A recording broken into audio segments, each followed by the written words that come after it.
Hello and good morning. I'm Jeff Cole. I'm the new marketing and program person here at Oreogn Bio. I'm very excited to be on board and be part of the Oregon bioscience community. And thank you for joining our premiere edition of Makers and Biomarkers. Each week, this Zoomcast will feature a different Oregon Bio member or a guest with relevant information for Oregon's bioscience community. We'd like to thank our platinum members for their support for making this Zoomcast possible. And they include Biotronic, CAI, Genentech, Microsystems Engineering, Pharma, Twist Bioscience, Skanska, and VWR. And we thank all of them. And of course, we thank all our members for your support. And now we'd like to go to our featured guest as we welcome Portland, Oregon native Andre Petett as our first guest on Makers and Biomarkers. Andre founded Fundamental Fitness Labs in 2019 because he was tired of seeing friends and family members struggle with their health. Today, Andre speaks frankly about the fitness landscape and explains his firm's approach that combines science-based knowledge with personal attention. And it's nice to have you with us this morning, Andre. Thanks, Jeff. Appreciate it. And none of us like to see our loved ones, our friends, our co-workers struggle with their health. Perhaps in the proverbial nutshell, you can share the Fundamental Fitness Lab philosophy for approaching that issue. Yeah, thank you. For us, it's really one word, it's relationship, right? I mean, when you look at the wellness landscape, in particular, when you're talking about the corporate wellness or the organizational wellness, everything's an app, right? So it's a passive environment. If you're doing things on your own or you're already involved, more than likely you'll sign up, right? But if you're not initiated, if you're not already in the game, probably not going to happen. And the difference with Fundamental Fitness Labs is we are actually more active in our approach. So we engage people directly to get results, right? Instead of waiting for them to come to us, we actually go out and engage them.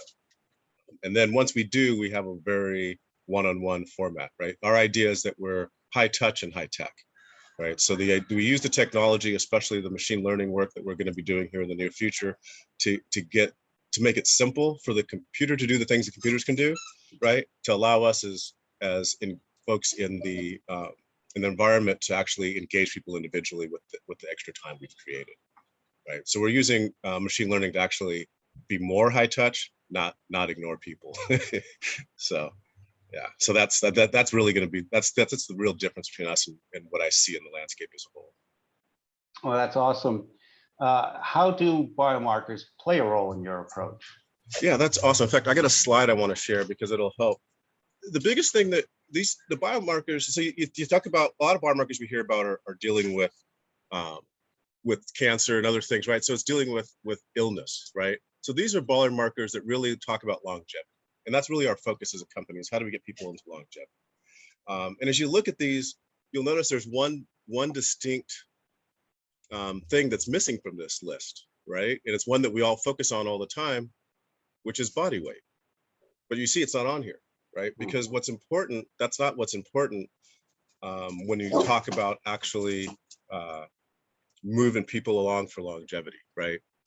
The first four really affect the rest of the 10, right? And that's really where a lot of that strength training is a real big part of that, right? So it's not just about moving, it's about having all the parts together to move properly, if you will. The top four are really important, right? All of them are really important, but what you again notice is body weight doesn't show up. And I think when you talk about biomarkers, the real key is focus on what actually matters.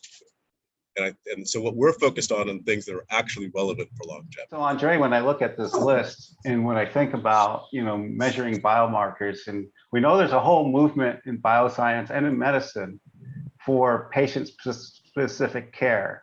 We have different Oregon bioscience members working on delivery of that on the genetic level or creating specific part simulations for surgeons to practice surgery on. So I look at this list, it's like really speaking to us as individuals and our own personal metrics. And that's what really appeals to me. Yeah, exactly. And we do, when we first bring folks in, we do an evaluation. We look at their health, right, history to make sure there's nothing serious going on that we shouldn't touch, attack and so forth. But then we really get into looking at their individual metrics by doing an evaluation, right? So we evaluate where they're at. Really, we start with structural evaluations, and then we move from there. And then we have a wellness guide whose role is really to be one-on-one with that person. So to your point, right, we're not just looking at their information, but then we're having one-on-one dialogue. And again, coaching them through the process, right? So it's not like, hey, hope you figured it out. We showed you this stuff.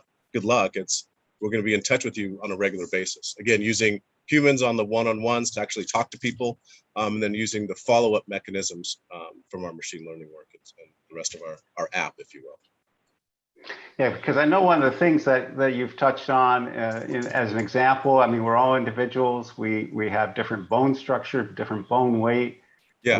We have a tendency to react to different foods differently. Some of us have particular allergies. That's a sign of that. And so seeing these metrics, these biomarkers tailored to the individual is very attractive. Yep, definitely. And then kind of in a full picture, I'll show one other thing here. And like as a full picture thing, you can see, the idea is simply, how do we increase lifespan? And really it's health span, right? How do you get people not just being alive as they get older, but actually healthy? And as you look at this chart, most of us can find ourselves on here, right? The first part of the chart, we're all fairly healthy, right? We don't have a lot of issues, no Alzheimer's going on before midlife, right? Probably not a lot of heart disease and stuff. But as you get on the other side of the curve, depending on your health level, that really tells you how quickly that down curve moves, right? And our goal is just to extend the curve out, right? But again, in a healthy way, in an active way. So. Well, and this speaks to me of the concept of sustainability in a wellness program. Often the word endurance is used in extreme sports, right? That's an endurance sport. But actually, I think what a lot of us are concerned as individuals is having a wellness program that will endure for us. So it's endurance in a different meaning. Yes, for sure. And I think with us, it's really all about incremental growth. What happens in a lot of things when you see a lot of these videos or people fad diets, whatever it is, it's all about trying to get it done yesterday, right? It took you 40 years to get where you are, and you're going to fix it in 4 weeks, right? Right. And what we're about is sustainability, to your point, right? So if it's not sustainable, it's not a solution. And for us, the solution is incremental, small changes, right, that are easy to make it, and then you can gradually increase things and move from there.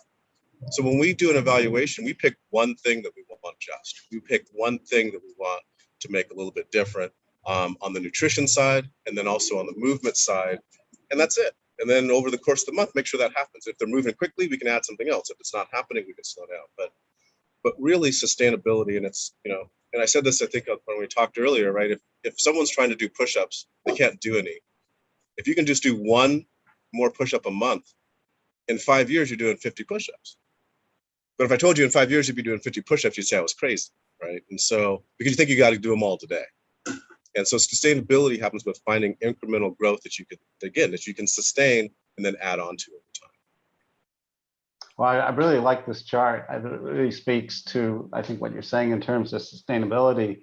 But I can also imagine that there are some work-related stresses that would really be applicable to different areas of the bioscience sector and in different companies. For instance, if you spend a lot of time in the lab and you're peering into microscopes, that's a big part of your day. You're doing some sort of precise work of specimens, that might have some different stresses on your body than, say, my job, which is mostly at a desk. In that that's an example of where you need an individual approach. Yeah. And honestly, now with Zoom, at the desk is like all the time, right? So people are getting bad habits. One of the things we look at, with a lot of us are posture issues, right? And so one of the things that we talk about is what are the quick fixes? What are easy things you can do to help yourself? And so whether it's folks at the lab or folks that have been on Zoom for hours and hours and hours, right? You start to lean over, and always say, if all you do is just try to pinch your shoulder blades together, right? And again, it's a simple exercise. You pinch your shoulder blades together, you're standing up straight. And if you lean forward, you're going to lean with good posture, right? You can't keep your shoulder blades together and hunch at the same time, right? So again, it's how do we find those simple things that people can take away with them and use right away, right? You don't have to train for or spend a bunch of time doing to figure out how to do it right. Yeah, that's so true what you're saying about the Zoom screens. And then when you get older, like me, and you have these progressives, you have to turn your head in a certain way to have everything in focus. So you add another layer on top of all the contortions you're doing. So what kind of led you down the road to put together Fundamental Fitness Labs in the first place? Again, it started with just watching folks continually fail at trying to do the same thing. I guess it's the best way of saying it, right? And it's folks, whether they're doing different programs for other companies or whether they're trying to do it on their own. And I just realized that in all of the fitness landscape, there's nobody that's actually teaching people how to be healthy. Right? Again, it's a passive environment. Unless you go to the high end. If you're super high end and you're paying thousands of dollars a month, yeah, someone's going to help you for sure, right? But you think about gyms, right? You get your gym membership, you show up. If you're not doing the work, they're not trying to figure out how to help you do the work, right? And that's only one half of the equation. The biggest thing that I've learned recently, and I kind of knew it before, but nutrition is so much more a factor in all of this than we realize, right? And I'm learning that, and just for some just simple things, right? Like fiber, increasing fiber in your diet. We hear it all the time, but we don't really understand it. But when we start looking at people's diets and there's no fiber, and then you find out they're diabetic, and then you learn that fiber, funny enough, binds to the sugar in your bloodstream. So if you had more fiber, you might solve some of those problems. And the people I've talked to so far that have diabetic issues their doctor doesn't tell them that. And I think that's the other issue, is that medicine's job is to fix things when they're broken. It's not to teach us how to not get broken, right? So we go to the repair shop looking for the advice that they don't have, right? Doctors, nurses, they don't spend a lot of time getting nutrition or wellness training in medical school. It's not what they do, right? My cousin's a cardiologist. I think he had 2 classes that dealt with nutrition, right? The whole time, because his job is to do surgery, right? His job is to take something that's broken and fix it, not figure out how not to get it broken in the first place. Well, that's a perfect lead into what I want to remind our audience about, is that we are actually starting a new series that you'll be hosting, and that will be Wellness Wednesday. And I think what you just described is a lot of what's the basis for this upcoming program. Am I right? Yep. Yeah, for sure. Yeah. Right. And again, it's giving people things they can use, right? I mean, that's our goal. Just like with the pinch the shoulders we did today, right? Every time we get together, we're going to let folks know whether it's a nutrition issue, a motivation, right, a mindset issue, or a physical one, right? How do you incrementally improve where you're at, right? Because if you're past 40, you've been doing some of the wrong things for a while, right? So we're not going to fix them overnight. And again, I think that's the key but we can fix them. I mean, that's the good news, right? I mean, the biomarkers I showed actually came from a study from Tufts University back in 1991, right? So it's old time, still relevant, imagine that. But they just talked about the fact that people, even in their 60s and 70s, can improve their strength by 200% if they actually start. So you can improve even later on in life, right? The key is to try to start early enough so you don't have to do that. I think that's an essential point, that, we all get to the point where you go, oh, it's too late. Right. Yep. And I think that's wonderful. It's not too late. It's always, especially given that you can make those incremental changes, do the extra push-up, or, cut the extra beer out every week, or something along those lines. Right. Just walk a half a block extra, or even, 10 extra steps, right? If you add those up over the course of a year, it's huge. And that's the key, right? In fact, it's interesting when you talk about, I had a client years ago when I was actually training people individually that was 60 plus when I started with him, and his doctor, he told him about all these pains he had, and his doctor literally just told him to stop doing so much. That was his response.